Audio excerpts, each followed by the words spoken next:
Big boss Malayalam season 7 അപ്ഡേറ്റുകളിലേക്ക് തന്നെ പോകും. അപ്പോൾ നമ്മുടെ സീസൺ 7-ൽ ബിഗ് ബോസ് ഹൗസിനുള്ളിലെ പ്രശ്നക്കാരൻ അനീഷ് തന്നെയാണ് എല്ലാ കണ്ടസ്റ്റൻസിനും. അപ്പോൾ ഇന്ന് രാവിലെ ബിഗ് ബോസ് ഒരു മോർണിംഗ് ടാസ്ക് ആയിട്ട് കൊടുത്തിരുന്നു. ബിഗ് ബോസ് ഹൗസിനുള്ളിലെ കണ്ടന്റ് ക്രിയേറ്റർ അല്ലെന്നുണ്ടെങ്കിൽ പ്രശ്നക്കാരൻ, കണ്ടന്റിന് വേണ്ടി കണ്ടന്റ് ക്രിയേറ്റ് ചെയ്തുകൊണ്ട് പ്രശ്നം ഉണ്ടാക്കിക്കൊണ്ട് നടക്കുന്ന ഒരാളും, അതുപോലെ തന്നെ സേഫ് ഗെയിമറായിട്ട് ഇത്രയും ദിവസം ബിഗ് ബോസ് ഹൗസിനുള്ളിൽ ഒരാളും, അതുപോലെ ബെസ്റ്റ് ഗെയിമറായിട്ട് പറയാൻ പറ്റുന്ന ഒരാളും ആരൊക്കെയാണെന്ന് ഓരോ കണ്ടസ്റ്റൻസും പറയണം. അതായിരുന്നു ഇന്നത്തെ മോർണിംഗ് ടാസ്ക് ആയിട്ട് ബിഗ് ബോസ് കൊടുത്തിരുന്നത്. അതിൽ ഓൾമോസ്റ്റ് എല്ലാ കണ്ടസ്റ്റൻസും എന്ന് തന്നെ നമുക്ക് പറയാം അനീഷിന്റെ പേരാണ് പറഞ്ഞത്, പ്രശ്നക്കാരൻ എന്ന രീതിയിലേക്ക്. നമുക്കറിയാം ബിഗ് ബോസ് സീസൺ തുടങ്ങി ഈ ദിവസം വരെയും അനീഷ് തന്നെയാണ് അവിടെ കണ്ടന്റുകൾ ക്രിയേറ്റ് ചെയ്തുകൊണ്ടിരിക്കുന്നതും, എല്ലാ കണ്ടസ്റ്റൻസുമായി എതിർത്ത് സംസാരിച്ചു കൊണ്ടിരിക്കുന്നതും, പ്രശ്നങ്ങൾ ഉണ്ടാക്കിക്കൊണ്ടിരിക്കുന്നതും, കുറച്ചൊക്കെ പ്രേക്ഷകരെ നല്ല രീതിയിലും വെറുപ്പിച്ചുകൊണ്ടിരിക്കുന്നതും അനീഷ് തന്നെയാണ്. കണ്ടസ്റ്റൻസിനെയൊക്കെ നല്ല രീതിയിലും വെറുപ്പിക്കുന്നുണ്ട്. ബട്ട് പുള്ളിയുടെ ഗെയിം കളിക്കുകയാണ്. കുറെ വാഴ കണ്ടസ്റ്റൻസിനേക്കാളും ബെറ്റർ ആയിട്ട് നിന്ന് അവിടെ ഗെയിം കളിച്ചുകൊണ്ടിരിക്കുകയാണ്. പുള്ളി ഒറ്റയ്ക്ക് നിന്ന് പോരാടി ഇത്രയും ദിവസം ഇവിടം വരെ എത്തിയിട്ടുണ്ട്. സോ പുള്ളി ഒരു ഗുഡ് ഗെയിമർ തന്നെയാണ്. പ്രേക്ഷകരായ നമുക്ക് അതാണ് വിലയിരുത്താൻ പറ്റുന്നത്. അവിടെയുള്ള കണ്ടസ്റ്റൻസിന് അത് മനസ്സിലാകുന്നുണ്ടോ ഇല്ലയോ എന്നറിയത്തില്ല. കാരണം കുറച്ച് പഴകിയ ഐഡിയാസും അല്ലെന്നുണ്ടെങ്കിൽ പഴകിയ നമ്പറൊക്കെ ആയിട്ട് തന്നെയാണ് അനീഷ് അവിടെ വന്നിരിക്കുന്നത്. മുൻ സീസണുകളിൽ പലരും കളിച്ച് തെളിഞ്ഞ എലോൺ സ്ട്രാറ്റജി അല്ലെന്നുണ്ടെങ്കിൽ ഒറ്റപ്പെടൽ സ്ട്രാറ്റജി തന്നെയാണ് പുള്ളി അവിടെ ഇറക്കിക്കൊണ്ടിരിക്കുന്നതും.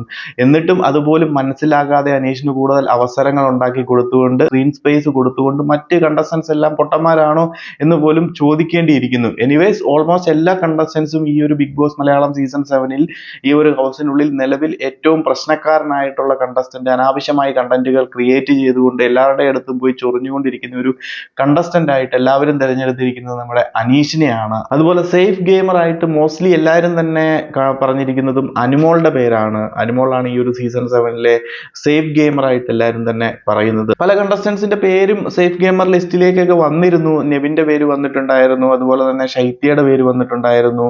അങ്ങനെ ഒന്ന് രണ്ട് പേരുടെ പേരൊക്കെ വന്നിട്ടുണ്ടെങ്കിൽ പോലും എല്ലാവരും തന്നെ മെജോറിറ്റി ഓഫ് ആൾക്കാരും പറഞ്ഞൊരു പേരെന്ന് പറയുന്നത് അനുമോൾ തന്നെയാണ്. വെറുതെ ഒരു ക്യൂട്ട്നെസ്സും വാരി വിതറി പ്രശ്നങ്ങൾക്കെതിരെ പ്രതികരിക്കാതെ എന്തെങ്കിലുമൊക്കെ ആയിക്കോട്ടെ എന്നും പറഞ്ഞുകൊണ്ട് ഒതുങ്ങിക്കൂടി വലിയ പ്രശ്നങ്ങളിലൊന്നും ഏർപ്പെടാതെ പ്രേക്ഷകർക്കിടയിൽ ഒരു നല്ലവനായ ഉണ്ണി എന്ന നിലയിലേക്ക് ഒരു പേരെടുക്കാൻ വേണ്ടി അനുമോൾ അവിടെ ഒരു സേഫ് ഗെയിം കളിച്ചു വരികയാണെന്നൊക്കെ തന്നെയാണ് എല്ലാവരും പറഞ്ഞിരിക്കുന്നത്. അത് തന്നെയാണ് എൻ്റെ ഒരു അഭിപ്രായം. നിങ്ങൾ പ്രേക്ഷകരുടെ അഭിപ്രായങ്ങളും ഒന്ന് ഷെയർ ചെയ്യുക. കാരണം ഇത്രയും ദിവസമായിട്ട് അനുമോൾ അവിടെ പ്രത്യേകിച്ച് കണ്ടന്റോ അല്ലെന്നുണ്ടെങ്കിൽ നല്ലൊരു ഗെയിമർ എന്ന നിലയിലേക്ക് ഒന്നും വന്നിട്ടില്ല. അനാവശ്യമായ കുറെ സംഭവങ്ങളിൽ പോയി വള്ളി പിടിച്ച് പ്രശ്നങ്ങൾ ഉണ്ടാക്കി അവരെന്തെങ്കിലുമൊക്കെ പറഞ്ഞു കഴിയുമ്പോൾ അവിടെ ഇവിടെയൊക്കെ പോയിരുന്ന് കരയുന്നതല്ലാതെ കുറച്ച് സെന്റിമെന്റൽ അല്ലെങ്കിൽ സിമ്പതിയൊക്കെ പിടിച്ചു പറ്റാനുള്ള ശ്രമങ്ങളും, കുറച്ച് നല്ലവൾ എന്നുള്ള രീതിയിലേക്കൊരു സംഭവമൊക്കെ പുറത്തേക്ക് കൊടുക്കാനുള്ള ശ്രമങ്ങൾ മാത്രമാണ് നടത്തുന്നത്. അല്ലാതെ ഒരു ഗെയിമർ അല്ലെങ്കിൽ ഒരു ബിഗ് ബോസ് മെറ്റീരിയൽ എന്ന നിലയിൽ ഇതുവരെയും അനുമോള് ഉയർന്നിട്ടുമില്ല, ഒന്നും തന്നെ പ്രത്യേകിച്ചൊന്നും ചെയ്തിട്ടുമില്ല. സോ മൊത്തത്തിൽ ഒരു സേഫ് ഗെയിമർ കാറ്റഗറിയിലേക്ക് നമുക്ക് പറയാൻ സാധിക്കും. അവർ തിരഞ്ഞെടുത്ത് എന്താണെന്നുണ്ടെങ്കിലും പ്രോപ്പറായിട്ട് തന്നെയാണ്. പലരും അങ്ങനെ ഉണ്ട് സേഫ് ഗെയിം മോഡിലേക്ക് പോകുന്നവർ. എന്നാൽ പോലും ഉള്ളതിൽ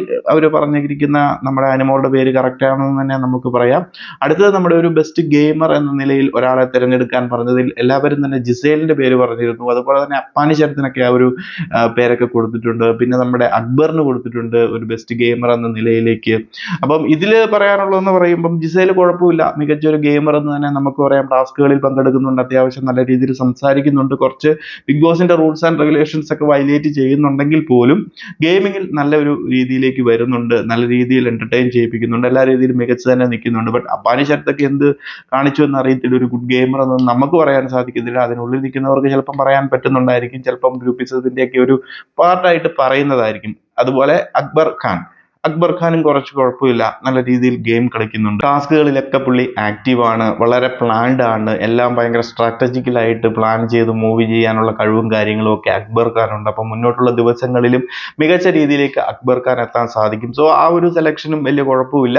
ബട്ട് മോസ്റ്റ്ലി എല്ലാവരും തന്നെ ജിസേലിന്റെ പേരൊക്കെയാണ് കൂടുതലും പറഞ്ഞത്. അക്ബർ ഖാനും ആ ഒരു ലിസ്റ്റിലേക്കൊക്കെ വന്നിട്ടുണ്ട്. സോ നിങ്ങൾ പ്രേക്ഷകരുടെ ഒരു അഭിപ്രായം പറയുക. ഇത്രയും ദിവസമായതിൽ ഒരു ബെസ്റ്റ് പ്ലെയറൊക്കെ ആയിട്ട് ആരെ നമുക്ക് ചൂണ്ടിക്കാണിക്കാൻ സാധിക്കും? പ്രത്യേകിച്ച് പ്രത്യേകിച്ച് നിങ്ങൾക്ക് ഇഷ്ടപ്പെട്ട കണ്ടസ്റ്റൻസ് പുറത്തെ ഒരു ഫെയിമും കാര്യങ്ങളും വെച്ചിട്ടൊന്നും ആരും വിലയിരുത്താനോ പറയാനോ നിൽക്കരുത്. അവർക്ക് സപ്പോർട്ട് ചെയ്യാതിരിക്കുക.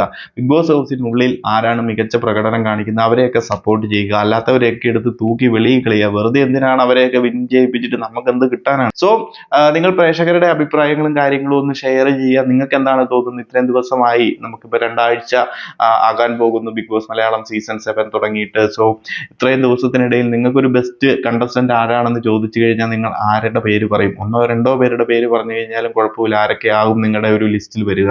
അതുപോലെ തന്നെ ഏറ്റവും മോശം പ്ലെയർ അല്ലെങ്കിൽ ഏറ്റവും പ്രശ്നക്കാരനായിട്ട് ആരൊക്കെയാണ് തോന്നുന്നത്? അതുപോലെ ഒരു സേഫ് ഗെയിം മോഡിലേക്ക് പോകുന്നത് ആരൊക്കെയാണെന്ന് ചോദിച്ചു കഴിഞ്ഞാൽ ആരുടെ പേര് പറയും എന്നൊക്കെ ഒന്ന് നിങ്ങൾ കമന്റ് ആയിട്ട് അറിയിക്കുക. അപ്പം രാവിലത്തെ ഒരു മോർണിംഗ് ടാസ്കിന്റെ അപ്ഡേറ്റും കാര്യങ്ങളും ഇതാണ്. അനീഷാണ് നിലവിൽ എല്ലാവരുടെയും പ്രശ്നക്കാരനും അനീഷ് തന്നെയാണ്. എനിവേസ് നടക്കട്ടെ, നമുക്ക് നോക്കാം മുന്നോട്ടുള്ള ദിവസങ്ങളിലൊക്കെ എന്താകും എങ്ങനെയാകും എന്നൊക്കെ. അപ്പോൾ കൂടുതൽ ലൈവ് അപ്ഡേറ്റുകളുമായി മറ്റൊരു വീഡിയോയിൽ കാണാം.